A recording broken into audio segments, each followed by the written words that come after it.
आज हमारे देश में सबसे ज़्यादा क्राइम हो रहा है, चाहे वो मर्डर हो, रेप हो या लूटपाट हो। ऐसा क्यों होता है? और वो क्राइम आजकल अब रोडों पे नहीं हो रहा है, घर में हो रहा है, गांव में हो रहा है, मोहल्ले में हो रहा है, और वो भी खुलेआम हो रहा है। ऐसा क्यों हो रहा है? आप लोगों ने कभी सोचा नहीं या कभी ध्यान दिया नहीं होगा। आप लोग बस एक ही बात जानते हैं कि इसके पीछे निकम्मा सरकार के हाथ है या तो कमचोर पुलिस के हाथ। लेकिन इनमें से दोनों का किसी का हाथ नहीं है। इनमें से सबसे बड़ा हाथ है तो वो हाथ है पब्लिक का। क्योंकि मैं पब्लिक का नाम इसलिए ले रहा हूँ कि जब भी कहीं भी क्राइम होता है तो वहाँ पर पब्लिक होता है। पुलिस रहे या ना रहे, लेकिन पब्लिक होगा। नेता रहे या ना रहे, लेकिन पब्लिक होगा।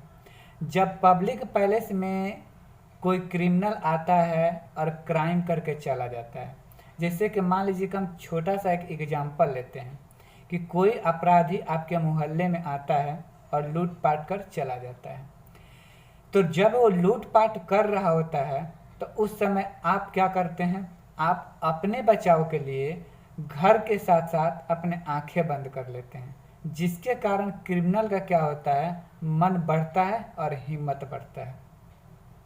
लेकिन जिस दिन आप अपना दरवाज़ा और आंख खोल लेंगे, उस दिन क्रिमिनल क्रिमिनल कभी भी क्राइम करने के लिए कोशिश नहीं करेगा और कभी सोचेगा भी नहीं। अब लोगों का कहना ये रहता है कि क्रिमिनल 10-20 थे, 50 थे, चलिए मैं मानता हूँ 100 थे। लेकिन क्या आपके मोहल्ले में या पब्लिक पैलेस में 100 आदमी नहीं रहते हैं? अगर मान लीजिए कि खेत खलिहान में होता है तो आदमी को समझ में आता है कि एक आदमी था, 2 आदमी था।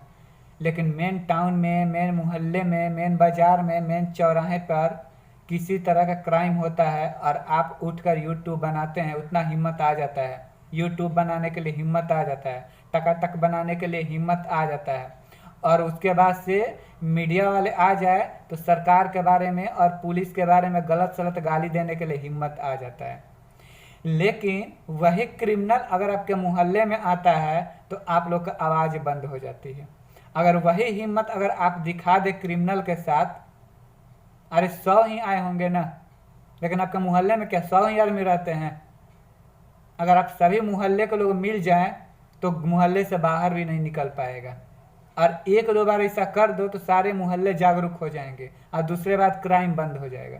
लेकिन आप क्या चाहते हैं कि जो करे वो सरकार करे और जो करे वो पुलिस करे। और आप यूट्यूब बनाइए, टकाटक बनाइए और उसके नीचे डिस्क्रिप्शन में लिखिएगा कि आप इस वीडियो को इतना शेयर करें, इतना शेयर करें कि मोदी के पास पहुंच जाए।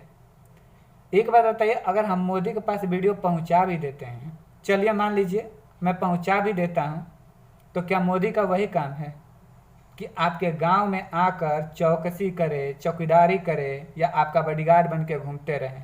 और आपका काम क्या है? आपका काम क्या है कि आप बैठ के यूट्यूब बनाओ और टकाटक बनाओ और उसके बाद से यूट्यूब पे डाल के नेता के बारे में और पुलिस के बारे में 100 गाली दो।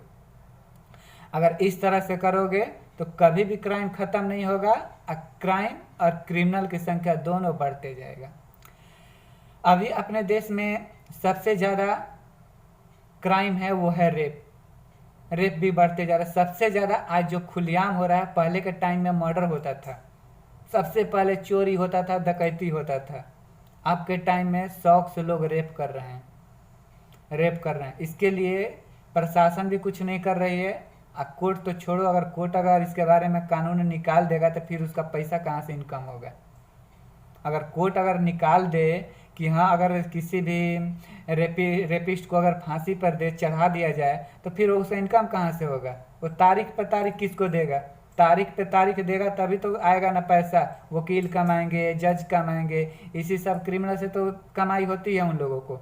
और ये सब ही बंद हो जाएगा तो फिर उन लोगों का कमाई कहाँ से होगा? लेकिन छोड़िए, जो कानून नियम है उसका बात है साइड कीजिए, मैं एक पब्लिक की बात बता रहा हूँ।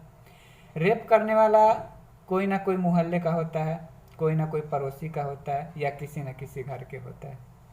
लेकिन आप जानकर भी अनजान बन जाते हैं।